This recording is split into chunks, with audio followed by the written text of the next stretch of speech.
এত জুলুম, এত নির্যাতন, এত অন্যায়, এত অবিচার, এত মানবতা বিরোধী অপরাধ পৃথিবীর কোনো শাসক গোষ্ঠী করেছেন কিনা আমার জানা নেই।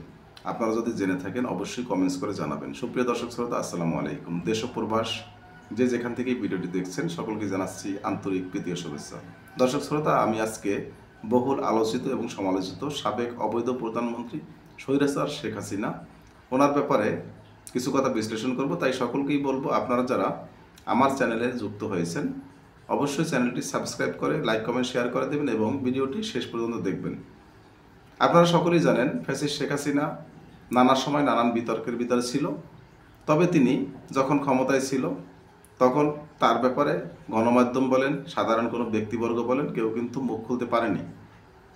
সর্বশেষ আমরা দেখতে পেরেছি জুলাইয়ের গণ অভ্যুত্থানের মাধ্যমে, ছাত্রদের প্রতিবাদের মাধ্যমে তিনি বাংলাদেশ থেকে পালিয়ে ভারত গিয়েছেন এবং জুলাই গণ অভ্যুত্থানের সময় তার নির্দেশে ছাত্রদেরকে হত্যা করা হয় এবং হাজার হাজার মায়ের বুক কিন্তু খালি করেছেন। হাজার হাজার মায়ের সন্তানদেরকে হাত পা পঙ্গু করে অচল অবস্থায় রেখেছেন এবং এখনও অনেক মায়ের সন্তানরা আছে যারা চিকিৎসার অভাবে হাসপাতালের বিছানায় কিন্তু কাতরাচ্ছে।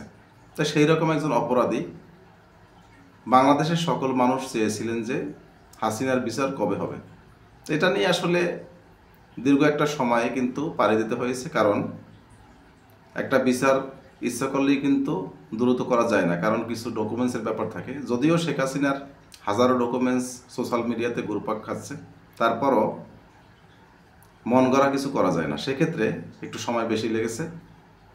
সময় বেশি লাগলেও আমরা সাধারণ যারা মানুষ আছি তারা অত্যন্ত খুশি, কারণ শেখ হাসিনার উপযুক্ত বিচার প্রদান করেছে। এখানে যদি শেখ হাসিনাকে ফাঁসি দেওয়া না হতো অনেক মানুষ কিন্তু মনে মনে কষ্ট পেত। যাই হোক দর্শক শ্রোতা, আমি ভারতের ব্যাপারে কিছু কথা বলবো। এই ফ্যাসিস্ট শেখ হাসিনা ফ্যাসিস্ট হওয়ার পিছনে ভারতের কিন্তু অবদান 99%।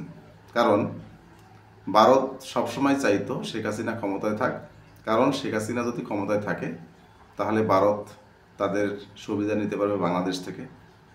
একটা সময়ে এমন হতো যে শেখ হাসিনা যদি আর 5 বছর ক্ষমতায় থাকতো তাহলে বাংলাদেশটাকে কিন্তু পুরা ভারতের নিয়ন্ত্রণে থাকতো এবং ভারতের অঙ্গরাজ্য হিসেবে আমরা থাকতাম।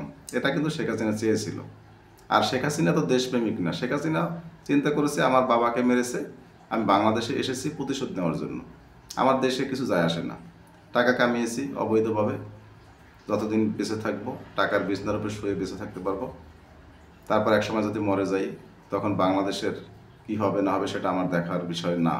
এ কারণে মূলত শেখ হাসিনা বাংলাদেশকে নিয়ে কখনো চিন্তা করেনি, বাংলাদেশের জনগণকে নিয়ে চিন্তা করেনি, যার কারণে তিনি বাংলাদেশের মানুষের সাথে এমন আচরণ করেছে। যাই হোক, সেই ফ্যাসিস্ট শেখ হাসিনার রায় আজকে 17 নভেম্বর ঘোষণা করা হয়েছে, ফাঁসির রায়। আমরা চাই এই শেখ হাসিনাকে ভারত ফিরিয়ে দিয়ে তারা বাংলাদেশের সাথে বন্ধুত্বপূর্ণ সম্পর্ক বজায় রাখবে। তবে ভারতের যিনি পররাষ্ট্র মন্ত্রণালয় মন্ত্রী আছেন তিনি কিন্তু বলেছেন যে আমরা বাংলাদেশের সাথে বন্ধুত্বপূর্ণ সম্পর্ক রাখব এবং যদি শেখ হাসিনাকে যদি ফিরিয়ে দেওয়ার মতো পজিশন হয় অবশ্যই ফিরিয়ে দেব। এখন আসলে ওনাদের কথা কিন্তু বলার স্কোপ নাই, এটা বলেছিলেন আগে। এখন বলার স্কোপ নেই এই জন্য যে আন্তর্জাতিক বিচারিক ট্রাইব্যুনাল আদালতে যে রায় হয়েছে এটা কিন্তু কারো মন গড়া হয়নি। দীর্ঘ একটি প্রক্রিয়ার মাধ্যমে যাচাই বাছাই করে সেখানে পৃথিবীর বিভিন্ন দেশের গণমাধ্যম উপস্থিত ছিল, বাংলাদেশের গণমাধ্যম ছিল, তারপরে ওখানে কিন্তু পৃথিবীর বিভিন্ন আইন প্রয়োগকারী সংস্থার লোকজন ছিল, যাদের সামনে এটা উন্মুক্ত করা হয়েছে এবং তাদের সহযোগিতা নিয়ে তারপরে কিন্তু করা হয়েছে, যার কারণে এটা নিয়ে কিন্তু আর পরবর্তীতে আপিলের কোনো সুযোগ নেই। তাই সেক্ষেত্রে আমি বলবো যে শেখ হাসিনার এবার বাঁচার সকল পথ বন্ধ, কারণ শেখ হাসিনা এখন কোনো কিছুর মাধ্যমে বেঁচে থাকার কোনো মাধ্যম খুঁজে পাওয়ার অবস্থান নাই। কারণ ভারত যদি এখন তাকে আশ্রয় এবং প্রশ্রয় দেয়, এশিয়া মহাদেশের সকল দেশ তো ভারতের শত্রু, এটা সকলেরই জানা আছে। বাংলাদেশ একমাত্র বন্ধু রাষ্ট্র ছিল, সেটাও এখন শত্রুতে পরিণত হয়েছে। ভারতের সকল ব্যবসা বাণিজ্য বলেন, সকল কিছু বলেন, বাংলাদেশের সাথে কিন্তু এখন আর নেই। তা এখন শুধু বাকি আছে ইউরোপের দেশগুলি আর মধ্যপ্রাচ্যের কিছু দেশ আছে তাদের। এখন এই নিউজ আজকের শেখ হাসিনার যে ফাঁসির যেটা রায় হলো সেটার ব্যাপারে কিন্তু পৃথিবীর সকল গণমাধ্যমে হেডলাইন হয়ে যাচ্ছে এবং সেখানে তাদের ক্যাপশন একটাই থাকে যে মানবতা বিরোধী অপরাধী।